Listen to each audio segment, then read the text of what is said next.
This Family Life News podcast is made possible by the support of listeners like you.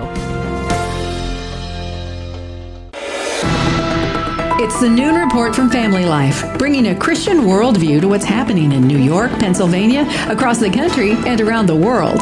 Weather with Kevin Williams, and faith-focused feature stories with the Family Life News team. Now, here's what's happening.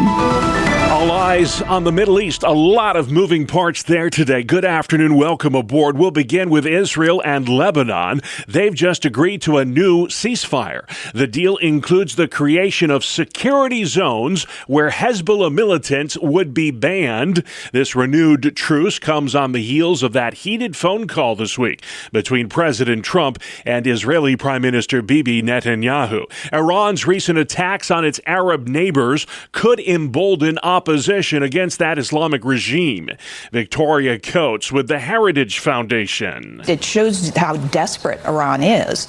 But the other thing they're doing is really solidifying opinion against them in the Gulf. So you really are going to see, I think, a regional cohesion against them. And hopefully that is going to be supportive of the United States and Israel. Since the start of the war, Iran has attacked targets in Saudi Arabia, Jordan, Kuwait, Oman, Bahrain, Qatar, and the United Arab Emirates. Renewed fighting in the Middle East has sent oil prices higher again.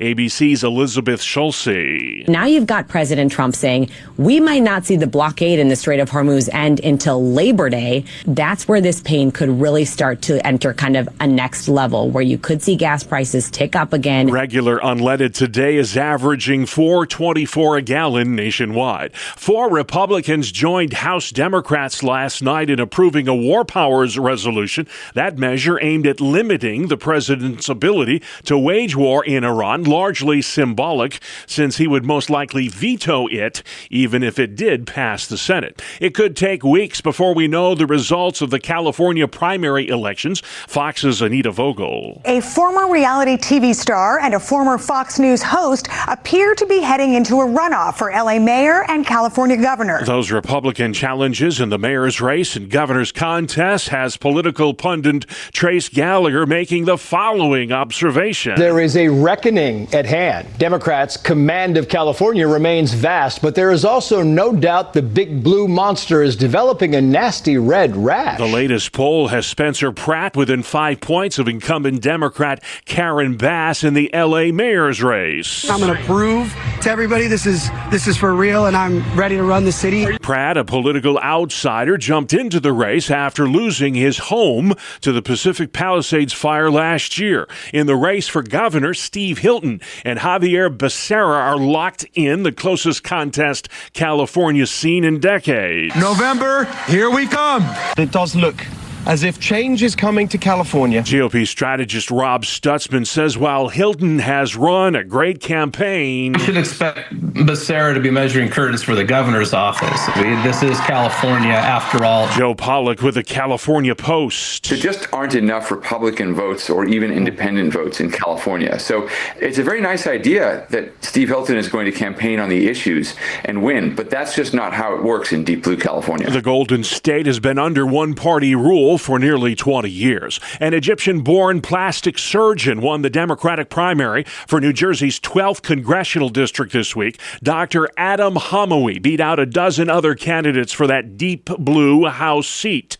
Fox's Kevin Cork explains why Hamawi's win is so controversial. The victory is renewing scrutiny about his past relationship with, among others, Omar Abdel Rahman, a.k.a. the Blind Sheik, the radical cleric convicted on terrorism-related charges, whose followers, you may recall, carried out the 1993 World Trade Center bombing. 6 people were killed in that bombing, over 1,000 others injured in the attack in Lower Manhattan. GOP strategist Elizabeth Pipko says of Dr. Hamawi, this is a major problem. He's a terrorist sympathizer. That's probably the nicest thing that I can call him. The 56-year-old Hamawi testified as a defense witness for the Blind Sheik's trial in 1995. Illinois Senator Tammy Duckworth credits Hamani with saving her life when her Black Hawk helicopter was shot down in Iraq in 2004. Hamani was an Army medic at the time. He also worked as a first responder at Ground Zero following 9/11. President Trump has nominated acting Attorney General Todd Blanche to serve as the permanent Attorney General. Blanche was Mr. Trump's personal lawyer before taking over for Pam Bondi as America's top prosecutor. Bondi was ousted from the AG post in early April. Blanche will need Senate confirmation. As Gay Pride Month heats up, a new poll shows attitudes about homosexual marriage and transgender issues are changing in these United States. Jason McGuire is executive director of New York Families. There was recent Gallup polling that shows that there has been a decrease in support for same-sex marriage. It's really at its lowest point since 2016. We are also seeing that many corporations are pulling back from supporting the so-called Pride Month. The general population is just not as supportive as it once was. Still, a majority of Americans, 65%, say they endorse gay weddings. 30 years ago, public support for homosexual unions was less than 30%.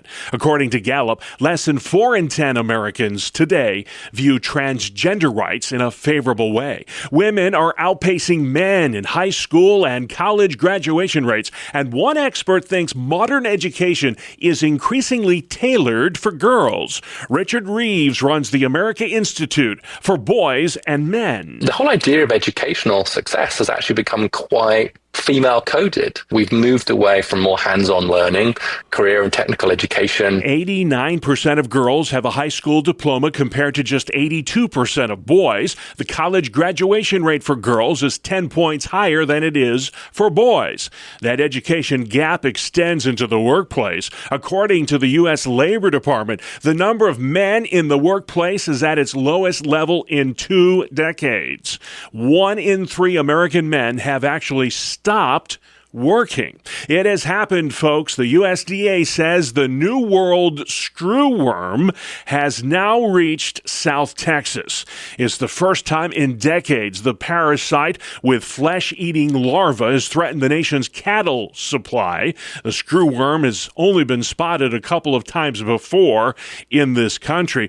Experts fear this could lead to even higher beef prices than we're already seeing. The New York Knicks draw first blood in the NBA Finals.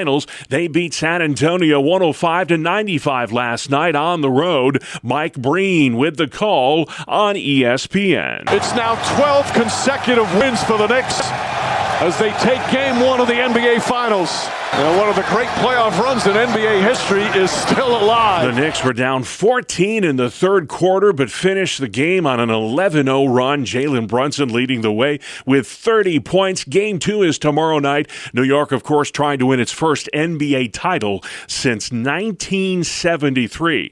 And after 14 NFL seasons, Super Bowl champ and 10-time Pro Bowler Russell Wilson is retiring. The future Hall of Fame quarterback hanging up the cleats.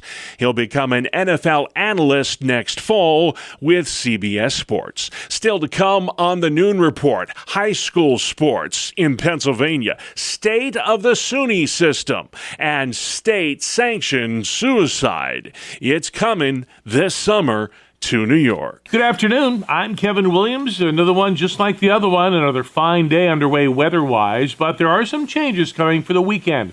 Forecast totals are up in 10. All right, Kevin, thank you very much. Got a hot one out there today. Temperatures will be tickling 90 degrees in some spots. New York State could be the first state in the country to issue a temporary ban on large-scale artificial intelligence data centers. The proposed one-year moratorium would give New York more time to lay out rules and regulations. AI data centers require massive amounts of energy and water. Their significance in New York has been punctuated, so to speak, by the $100 billion Micron project in central New York. The Pennsylvania Senate has yet to consider House-approved legislation that would separate private and public schools when it comes to playoffs in high school sports. You're playing national all-star teams. A non-boundary school can put together a national all-star team. House Democrat Scott Conklin says private schools can recruit athletes from anywhere, while public public schools must compete with those in their district. And according to Conklin, that's not fair. You can still play each other all through the year, just like Penn State can play Bucknell if they want. But at the end of the year, they play for two different titles. Republican State Senator Scott Martin chairs the PIAA Oversight Committee. I really get worried, too, that we're over-diluting what it means to be a Pennsylvania state champion. And it's supposed to be a rare thing, right? He says most of the transfers that happen in high school sports happen in public schools, not private ones. Private schools did win 8 of the 12 Pennsylvania state championships in high school basketball this year. 10 times yesterday at an elementary school in Baldwinsville, New York, happened outside the Catherine McNamara Elementary School. A substitute teacher reported a suspicious-looking individual on school grounds. Turns out that individual, a middle-aged man, had a loaded weapon on him. He's now facing multiple charges. SUNY Chancellor John King reporting 3 straight years of increased enrollment within New York's public university system. More than half of all in-state undergrads at the state's 64 SUNY schools got free tuition. In his annual State of the SUNY address yesterday, King highlighted the success of the SUNY Reconnect program. It has helped more than 5,500 adult learners earn their degree. We're using this unique reach to connect students to careers, grow the economy, and serve as a powerful engine of upward mobility. King hopes to expand the SUNY Reconnect program in the fall to include more campuses and more degrees. He says the SUNY system is a $35.5 billion economic juggernaut for New York, supporting more than 165,000 jobs statewide. A new study finds at least half of all New York school districts do not have enough school bus drivers. Zachary Hill is a school bus driver for the North Syracuse School District. He tells Spectrum News bus drivers play an important role in the education of a child. You're their first person they see every day as their school day goes, and you're the last face they see of their school day. The New York State DMV is easing the qualifications to become a school bus driver in order to alleviate the bus driver shortage. A Canadian bioethicist will be in New York's Southern Tier next week to talk about the state's controversial assisted suicide law. The so-called Medical Aid in Dying Act will take effect in early August. Dr. Maura McQueen will be talking about the dangers of state-sanctioned suicide. That speech set for Tuesday night from 6:30 to 8:30 at the American Legion in South Corning. Doctor-assisted suicide was legalized 10 years ago in Canada. Today, more than 5% of all the deaths there are the result of assisted suicide. Pennsylvania pet owners are feeling the squeeze from a national vet shortage.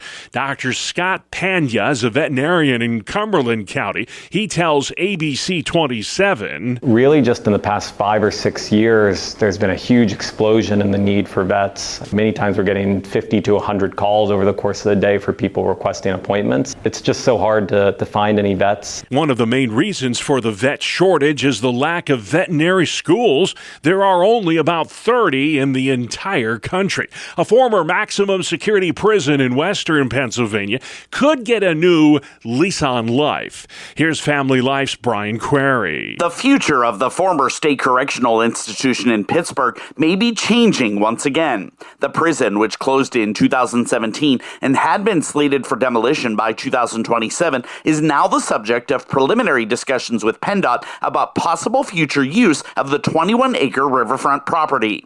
State officials have previously estimated that demolition could cost up to $50 million. The historic prison has also served as a filming location for several television productions. PennDOT says it is exploring whether the site could support regional operations and save taxpayer money. Brian Query, Family Life News. Thank you, Brian. Sports next. We call it the 2-minute drill on the Family Life Noon Report.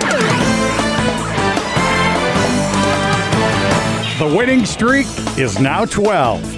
Good afternoon, I'm Randy Snavely. Bob, the New York Knicks were not to be denied even when they went down by 14 points in the third quarter.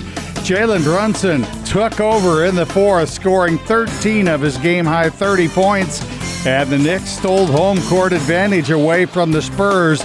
105-95. Karl Anthony Towns had 18 points and 12 boards. OG Anunoby finished with 17 points. New York closed out the game on an 11-0 run, and their winning streak lives on. To baseball, Jose Ramirez launched one of 3 Cleveland home runs, and he had 3 hits for the second consecutive game. Guardians beat Garrett Cole and the Yankees 5-4. Jose Caballero and Jazz Chisholm Jr. both went deep for the Yanks, who played their second straight game without Aaron Judge. The Mets avoided a sweep at the hand of the Mariners with a 7-1 thumping. Bo Bichette 4 for 4 and drove in 3 as the Amazons snapped Seattle's 8-game winning streak. The Astros came back from 5 runs down to beat the Pirates 11-9. The Stros scored 6 runs with 2 outs in the bottom of the 8th to pick up the victory. Henry Davis hit a granny for the Amazons in the loss. Christopher Sanchez ran his consecutive scoreless streak to 50 in 2/3 innings before giving up a run, but JT Realmuto and Kyle Schwarber both went yard, and that gave Sanchez and the Phillies a 3-2 victory over the Padres. Other winners on the diamond: the Angels, Athletics, Cardinals, Braves, Dodgers, Giants, Marlins, Tigers, Red Sox, and White Sox.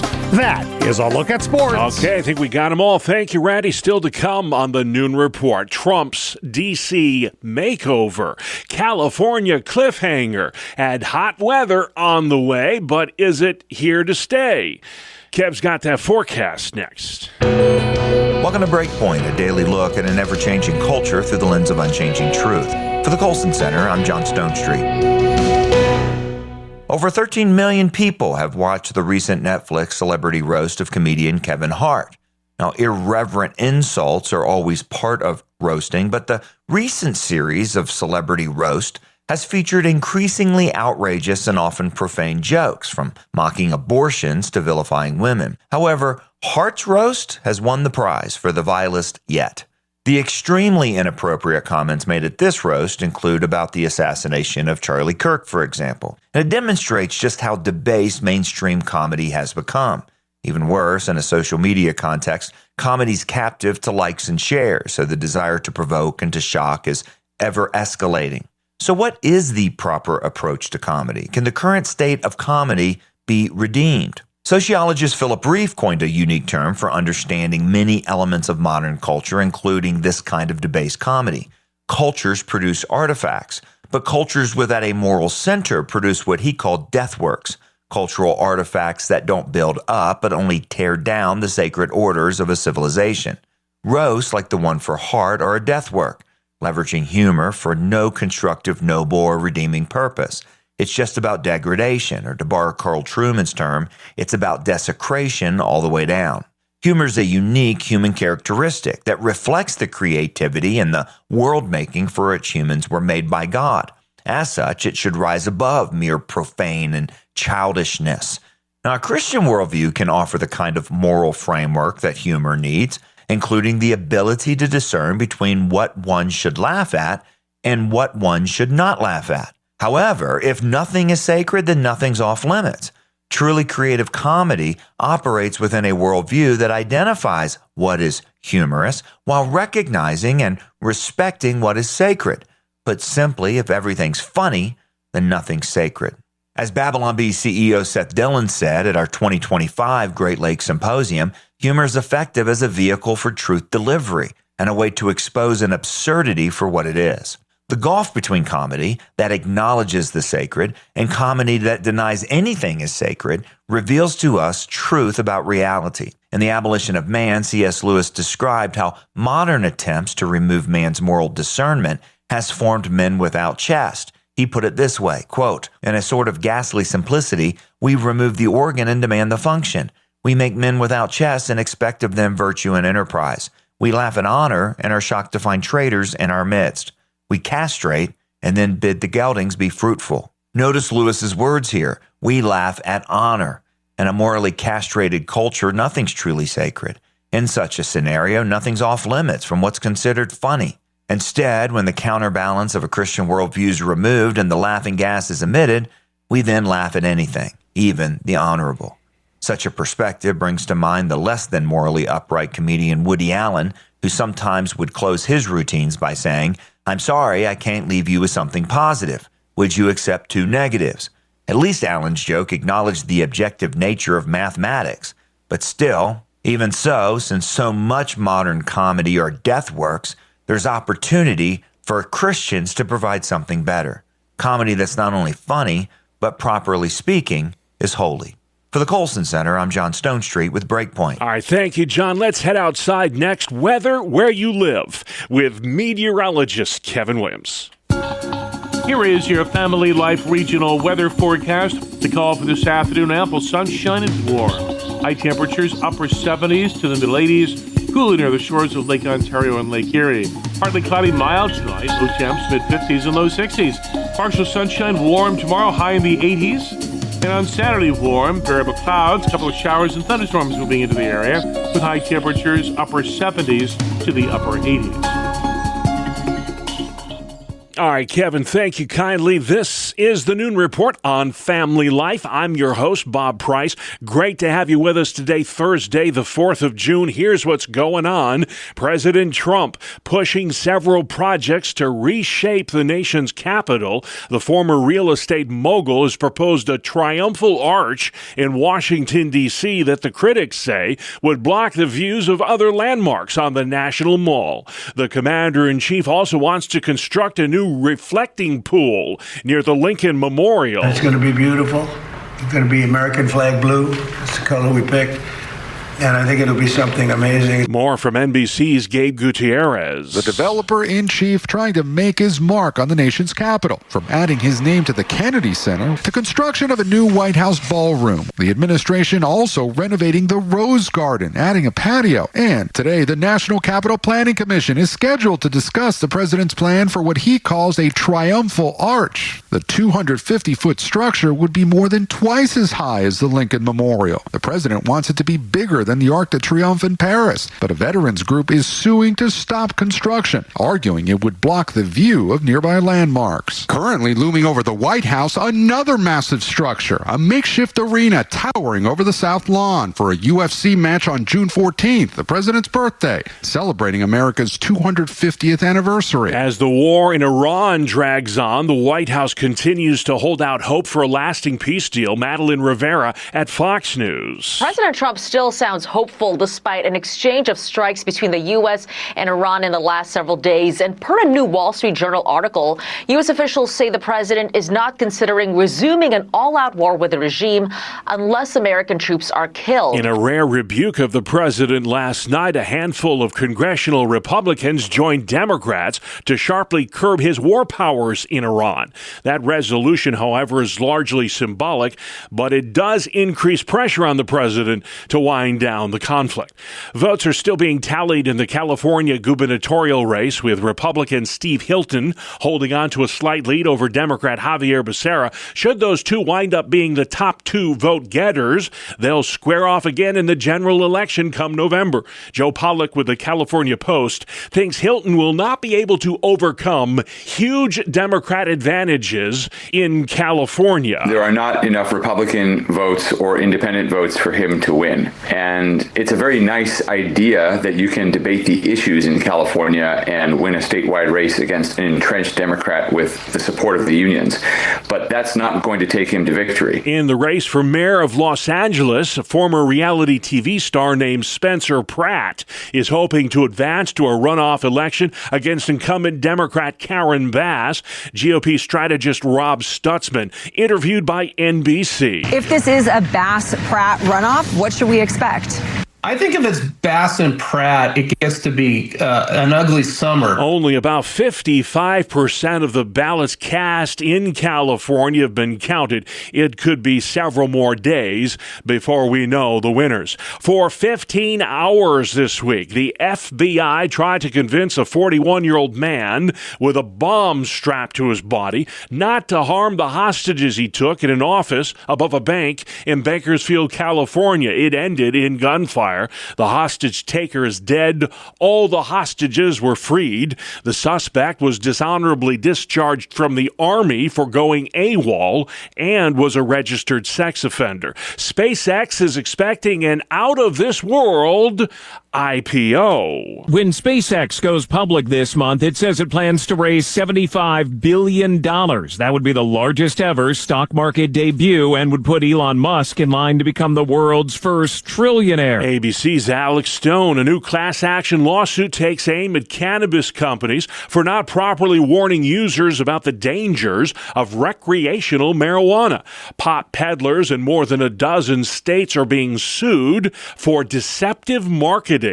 The complaint alleges the marijuana industry is ignoring health concerns about cannabis use disorders. A flesh-eating parasite believed to be eradicated in this country decades ago is all of a sudden back. Rory O'Neill files this report. The flesh-eating New World screwworm is putting agricultural officials on alert in South Texas. The parasite burrows into the flesh of living animals and was eradicated 60 years ago. The USDA confirms that screwworm has been found in a 3-week-old calf in South Texas. State and federal officials say they are working to contain and eradicate the infestation. They're enforcing quarantines in Zavala County, where the parasite was found about 50 miles from the Mexican border. I'm Rory O'Neill. Thank you, Rory. You're listening to the Noon Report, a Thursday edition on Family Life.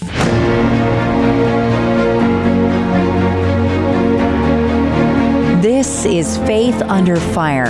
We take you straight to the front lines of religious battlegrounds. I'm your host, Sarah Harnish. With me today, Alliance Defending Freedom Senior Counsel, Chelsea Yeoman. We're talking Christian foster parenting. This case is significant. We're talking about DeGrosse versus Senn. A Washington couple challenged state officials after they were barred from serving as caregivers because they would not use chosen pronouns or transition foster children in their care because of their Christian beliefs. Washington State now saying it's going to drop its policy.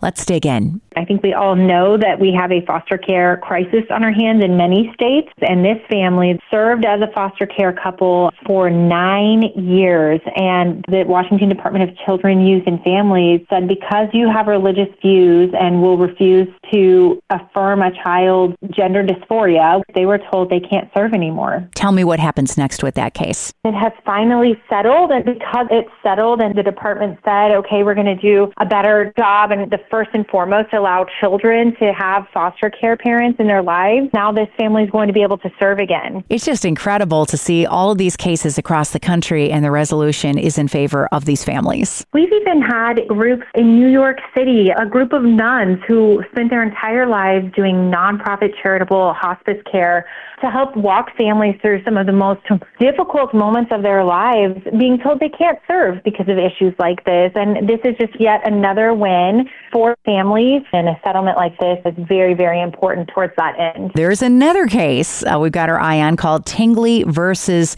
Brown, and ADF is re-asking the court to rule in favor of Brian Tingley, who's a counselor from Washington whose case was denied. This is a case of a Christian counselor that isn't allowed to offer counseling to somebody who wants to transition out of the gay lifestyle.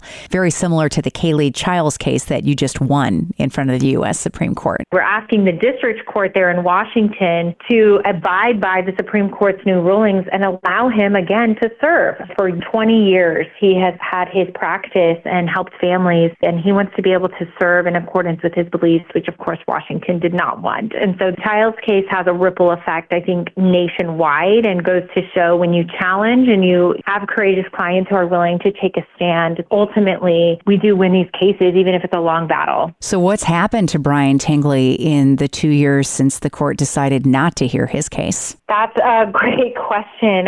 He had paid a price for his beliefs. What it meant was he had to turn away 6 children who were seeking help for being confused about their genders, because Washington said unless you're helping them affirm and transition them, you lose your license. And so these kids need real help. Most of them will return to being aligned with their biological sex and need help getting there. So many of these instances, we have a culture that's been inundated with lies and confusion, and what's up is down and left is right. And it can be so confusing for people maybe who aren't in Scripture, aren't in the Word, and don't have this root of truth grounding them. NPR is out with an article this month saying that pride celebrations across the country are continuing to lose out on large corporate sponsorships. In fact, in more than a dozen cities across the United States, they're only getting about 30% of the funding that they were getting before the Trump administration.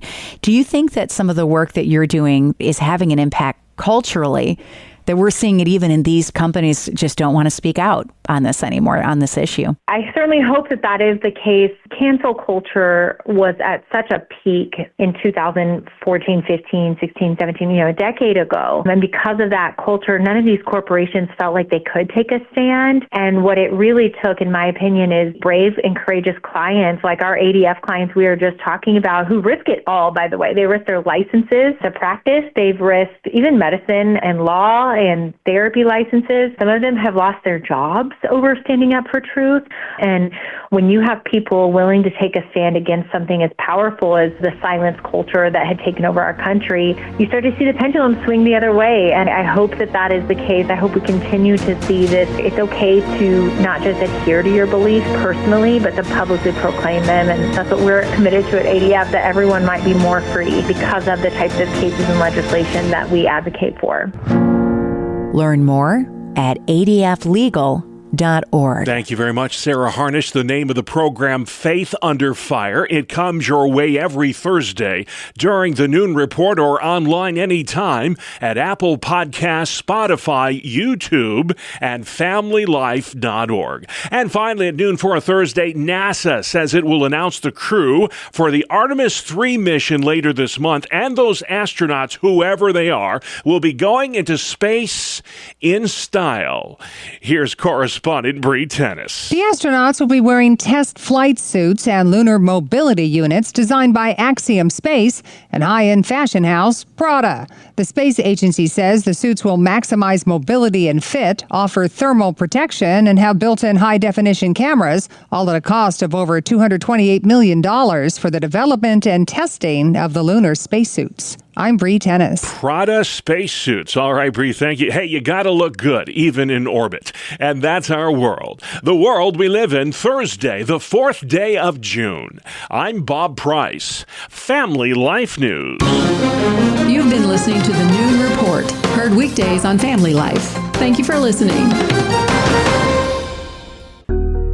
Thank you for listening to this Family Life News podcast. If you've been encouraged by what you've heard, please share it with others and click the subscribe button to automatically receive future episodes.